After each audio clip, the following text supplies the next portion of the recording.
Episode 5 of TNA 2010, Monday Week 4, January 2010. We're at Impact.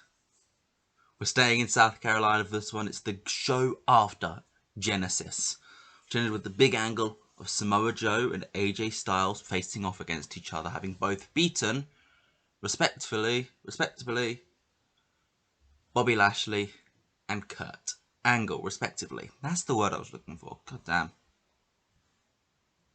So, in the first Impact after Genesis and on the road to Against All Odds, we've got 3 Impacts before Against All Odds. So the card will start taking shape on this show, we hope.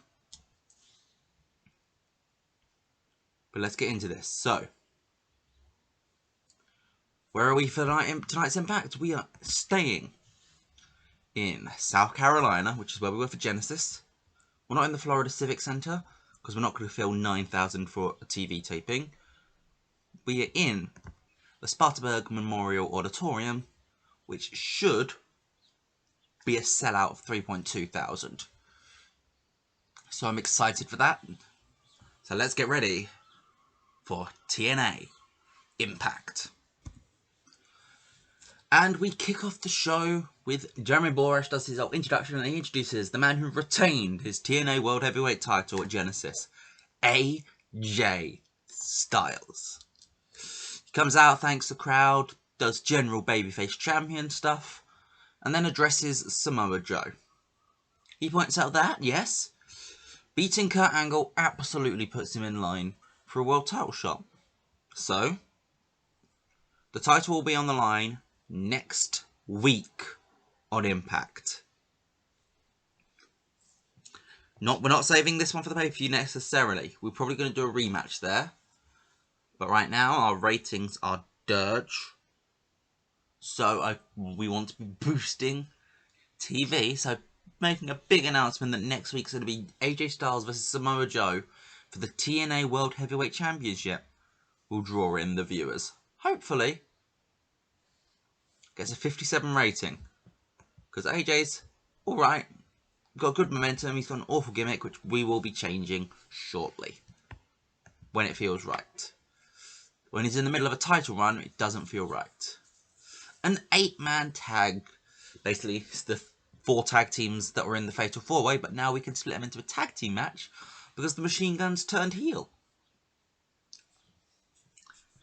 And it is the British Invasion and the Guns who pick up the victory when Alex Shelley pins Robert Roode with Sliced Bread 2. Alex Shelley was obviously injured because he broke his ribs at the pay-per-view, but he's still better than most of the people in this match. Like Beer Money, Sabin and Williams were the only people who were better than him. So Brutus Magnus and the Bucks. He was better than both of them. So he was pretty good still for broken ribs.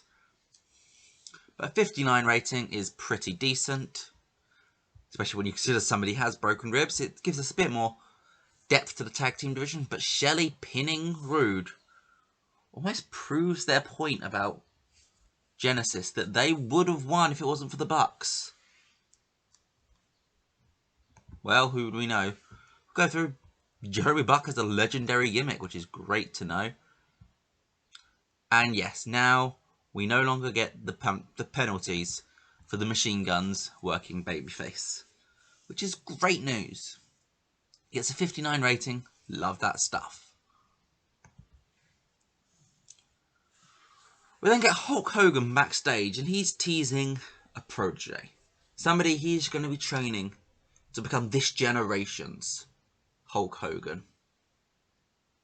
And if you understand this reference, this is for you. And yes, I'm going to do it. Gets a 73 rating.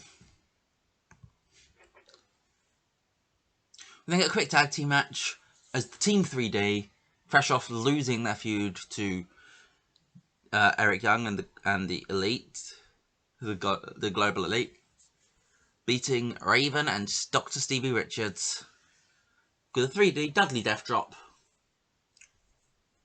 Pretty good stuff. Ray 57, Devon 62. I think out of the 2, I might be leaning towards Devon as the singles guy. Daphne did some good stuff at Ringwork, she always does. If we're looking at the negatives, Brother Ray is absolutely declining now, and so is Raven. So it is absolutely looking like Brother Ray will not be getting the singles run he got in real life in this save. 51 rating though, good little showcase. Rob Van Dam gets a pre-match interview with Jeremy Borash, and he starts questioning himself, like, he was supposed to win against Desmond Wolfe, why didn't he? Like, Wolfe didn't cheat, or at all. Wolfe just beat him. And RVD's confused. Does he still... he's been away for a few years. Does he still have it? Is he past it now? It's basically, we're building RVD up to be a very sympathetic last run babyface, because at this point, probably is his last big run. He's not going to be like still in the world title picture in 10 years time, in 5 years time probably even. He'll be very much in the mid card at that point. So this is his last run at the top, but he's slipping and he's not sure. He's got a match with Christopher Daniels next to the up, and again he loses. Both guys get 65 rating, which is annoying because it only gets a 61 overall. But Daniels defeats RVD with the best moonsault ever. And if we look at the dirt sheet, RVD is declining. This is RVD's last run at the top, and we are going to be using him more to put people over, because one of the biggest flaws in TNA was a reluctancy to push their homegrown talent. So that is why we're putting over the homegrown. RVD has come in, yes, because he's declining, to put people over, to be a gatekeeper into that main event scene, which we'll get onto more of that later. But he's supposed to be somebody who has that reputation, that is beating them is worth a lot, but isn't like a world title winner. He might challenge for a title at some point. If we get him hot enough at a point, he might challenge, but he's not going to be winning it anytime soon, I don't reckon. 61 rating though, not too bad, which is but annoying that because they both got 65s. Maybe we should take Pat Kenny off Road Agency. Jeff Hardy and Sting consider their future. Should they stay as a tag team for a little bit? Like, Sting's not sure if he's going after the world title anymore. Jeff Hardy's only just arrived, so whilst he could easily go for the world title, there's a lot of people in front of him in the line, and he'll get to that line, but he's not sure if he wants.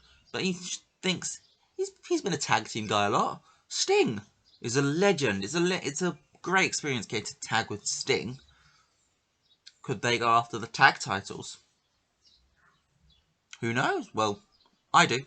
You don't. 66 rating, decent promo from these two. Now, welcome to the women's division corner. Well, yep, we get Awesome Kong defeating Roxy in 636 with the flying splash. Gets a 42 rating. Kong dominates the match. 50 rating for Kong, 37 for Roxy. Not too shabby. Puts Kong over as a monster, which she is. The whole point of this is she's supposed to be a massive threat to Tara. Yeah, Mike Tenay is the voice of something. Don't know what. But it benefited this match. Both of them held back because this was a storytelling match.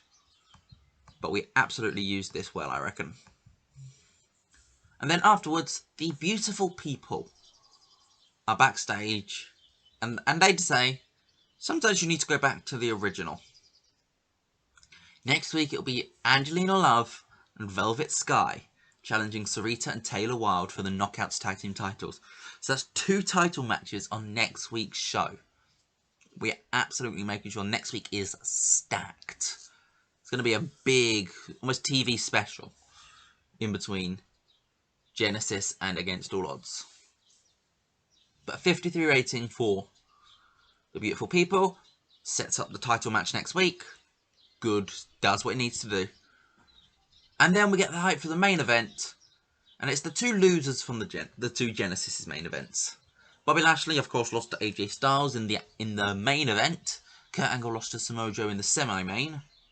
They're going to be going at each other here in what should hopefully be a great match, because these two are both really good wrestlers with legit backgrounds. 63 for the promo. I don't know. Bobby Lashley struggles off script as he normally does. Crystal did well though. But the match is a 75. It's a great match. A great TV main event. And Kurt Angle defeats Bobby Lashley in 20 minutes 41 with the ankle lock. Lashley gets a 64, Angle 75. Whew, that's a great TV main event. And neither of them is declining, so we can absolutely keep them both main event level. But 75 is a great TV main event, I'm happy with that. Which leads to a post-match angle, which sets up our next feud. Desmond Wolfe attacks Kurt Angle. It's a feud which I believe in real life happened around November 2009. But we're going to do it again. I want to say, like, they put it on hold and now they're back at it. We're going to do things slightly differently. Gets a 60 rating, but that main event match, I think, will have done a big favour to our ratings. What do we get? Oh, no. I didn't click on it. That's helpful. We got a 64, so it didn't do as well as I'd hoped. But we increased our pop in 24 regions. No decline, so we're still doing well. Like, as long as we're not declining in ratings, I don't particularly mind. As long as we keep above. Because we're going to keep getting, as we keep getting bigger, our stars are going to get bigger. We're going to be able to lure more people in. And I think we'll absolutely be able to put on these regular 70 TV shows shortly. And then we'll build that up. When that's not good enough, we'll hopefully be able to put on 80 shows. Etc, etc. It's how the game works. So let's get ready though for Explosion. Kaboom. And we come to Explosion, which is going to have a massive focus on the X Division, because we didn't utilize it on Impact, so we're going to really focus on it on Explosion. And we kick things off with the World Elite, Akira Ranjin and Homicide, taking on Lethal Consequences, Black Machismo, Jay Lethal, and Consequences Creed. And it is Lethal Consequences who picks up the win when Jay Lethal pins Akira Ranjin with the flying elbow drop. I mean, Lethal Consequences absolutely were the right team to win. Ranjin was the weakest link by quite some way. But a 50 rating is pretty good stuff. I think Creed and Lethal are two people who maybe, because we're not really using them in the tag top scene at the moment, so we might try and find a way to get them into the X Division title scene, and then eventually move them into the tag title scene later in the year when we've got them a bit more over, because they're obviously, it's Jay Lethal and Xavier Woods. They're a great tag team. They've got great potential. There's great stuff in their future. 50 rating.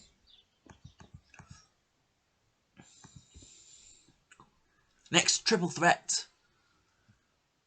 Kota Ibushi, Cody Deaner, and Shannon Moore. And it's Ibushi, who debuted at Genesis, who picks up the victory, pitting Deaner with the Phoenix Splash. Ibushi gets 31, same as Deaner. Shannon Moore was the best performer in the match by quite some way. But I think Ibushi is obviously the guy with the potential. Ibushi is the guy we want to be pushing as this new foreign star in the X Division.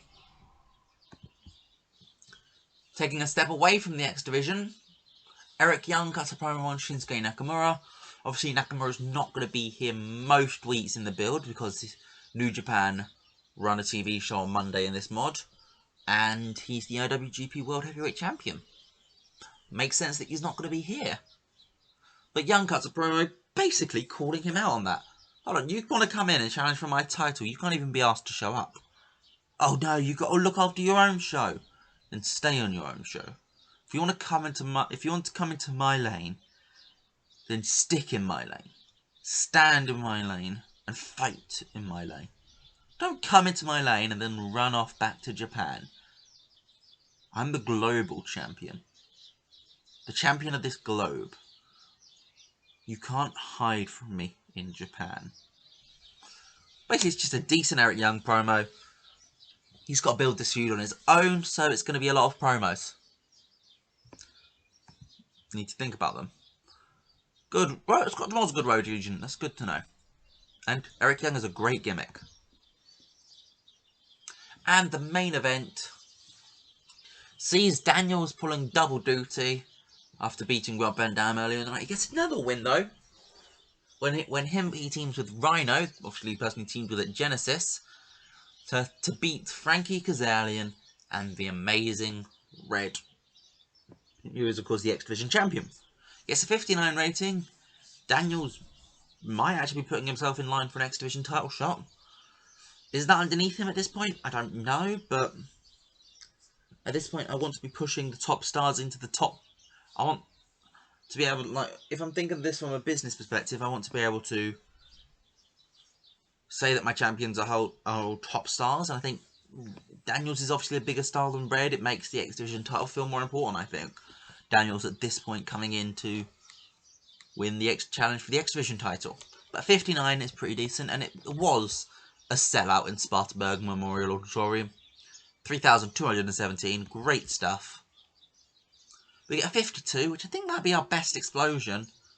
But that's two shows there. Impact and Explosion.